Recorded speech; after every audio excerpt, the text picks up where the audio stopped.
Hello అన్న, ఒకసారి మాట్లాడాలి. డాబా మీదకి రా అన్న. చేసిండ ఫోన్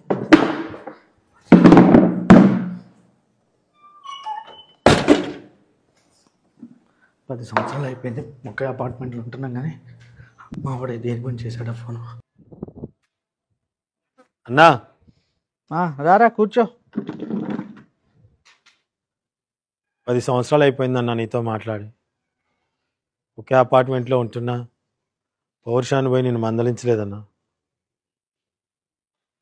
చిన్నప్పుడు ఎంత కొట్టుకున్నా ఎంత తిట్టుకున్నా ఎవరో ఒకళ్ళు మాట్లాడేదన్నా. ఎందుకంటే అప్పుడు అమ్మో నాన్న ఉండేది. నిన్నో నన్ను ఒక దెబ్బేసన్నా, అరే అట్లా కాదురా ఇట్లా అని చెప్పేది. పెళ్ళైన తర్వాత నువ్వు నన్ను ఒక్క మాట అన్నా, నిన్ను ఒక్క మాట అన్నా పౌరుషాలు వస్తున్నాయి. మనకన్నా ఎక్కువ పిల్లలకి పౌరుషాలు వచ్చాయి. ఆయనతో మాట్లాడేది ఏందని నన్ను రెచ్చగొట్టే. ఇన్ని రోజులు ఫంక్షన్లకి, పెళ్ళిళ్ళకి, పేరెంటాలకి ఎంత దూరమైనవా అన్న.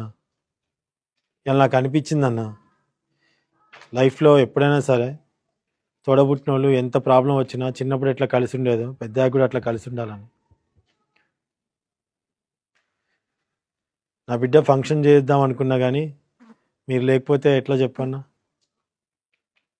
ఎట్లయినా సరే నువ్వు వదిన ఖచ్చితంగా రావాలన్నా. అన్నా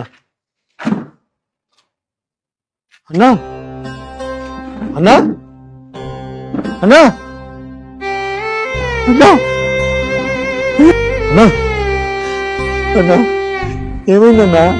అన్నా అన్నా లేదన్నా. అన్నా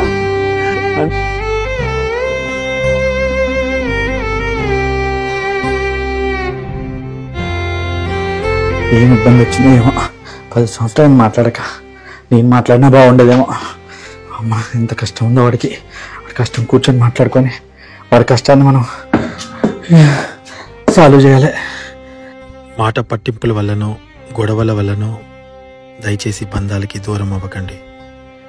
అవి శాశ్వతంగా దూరం అయితే తిరిగి తెచ్చుకోలేము.